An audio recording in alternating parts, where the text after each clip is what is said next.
Yang saya hormati para hakim yang arif lagi bijaksana, para guru, serta hadirin dan penonton yang saya hormati sekalian. Hula hey, hula hula hey, hula hula hula hula hey. Marilah semua kita dengar cerita kisah seorang korun dengan harta-hartanya, hidup mewah lupa yang kisah, ditelan bumi sebagai balasnya. Hadirin sekalian, tahu siapa Qarun? Qarun bin Yashar berketurunan Bani Israel dan juga merupakan sepupu kepada Nabi Musa AS. Beliau merupakan seorang yang alim walaupun dirinya sangat miskin. Beliau sentiasa berusaha gigih dan berfikir pelbagai cara untuk menambah pendapatan hidup. Sifat rajin yang beliau tunjukkan menjadi ikutan kepada kaum Bani Israel. Suatu hari, beliau pergi berjumpa dengan Nabi Musa AS dan menyampaikan satu hasrat. Kalian rasa apa hasrat Qarun? Qarun minta agar Nabi Musa AS mendoakannya menjadi orang yang kaya raya.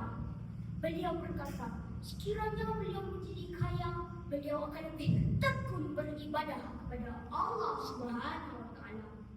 Bukan itu sahaja, beliau juga akan membantu kaumnya sendiri. Mendengarkan permintaan Qarun itu, Nabi Musa AS berdoa kepada Allah SWT agar memperkenankan permintaan Qarun.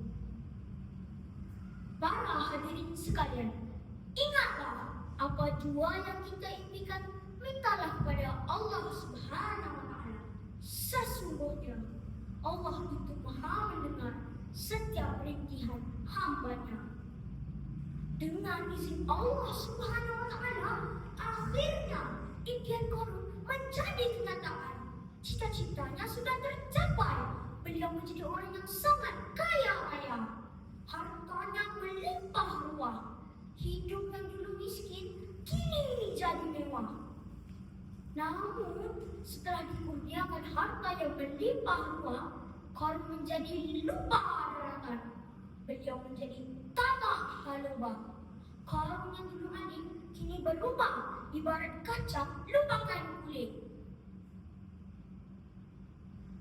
Janganlah angkuh, janganlah megah. Harta dunia hanyalah amanah. Taat Allah itulah indah.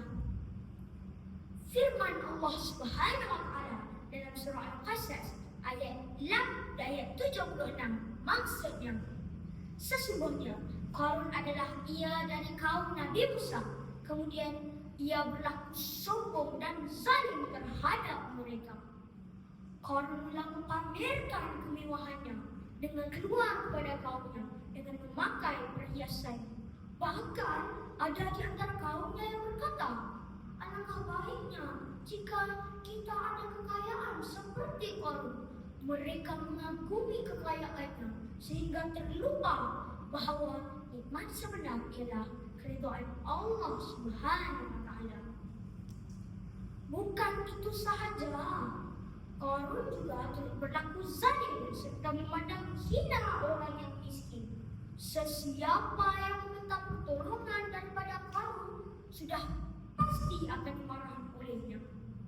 Niat asal untuk membantu kaumnya sendiri sudah berubah hanya disebabkan oleh harta. Benar, Qarun telah lupa diri. Para hadirin sekalian, kita hendaklah sentiasa bersyukur dan merendah diri. Sesungguhnya segala apa yang kita miliki semuanya milik Allah SWT. Si Qarun semakin angkuh, sombongnya semakin teguh. Nabi Musa AS menyeru agar Qarun kembali beriman kepada Allah SWT. Baginda meminta dia untuk menunaikan zakat. Qarun terus marah dan tidak mahu memberikan hartanya walau sedikit. Dengan sombong Qarun berkata, Aku diberikan kekayaan ini hanyalah disebabkan oleh pengetahuan dan kepandaian yang ada pada diriku. Korun terus berdebat dengan Nabi Musa AS. Bukan itu sahaja, Korun juga mencuba mempengaruhi kaum Bani Israel dengan menabur fitnah terhadap Nabi Musa AS. Ish, melampau sungguh orang ini kan? Memandangkan sikap Korun yang tidak dapat dibendung lagi, Nabi Musa AS berdoa agar Korun diperingatkan oleh Allah Subhanahu wa Ta'ala.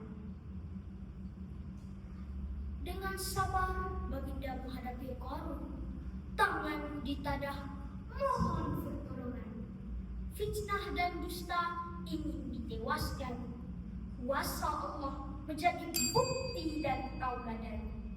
Firman Allah Subhanahu wa Ta'ala dalam surah Al-Qasas ayat 81, maksudnya, lalu kami timbuskan dia bersama-sama rumah di dalam tanah, maka tidaklah ia mendapat sebarang golongan yang dapat menolongnya dari azab Allah.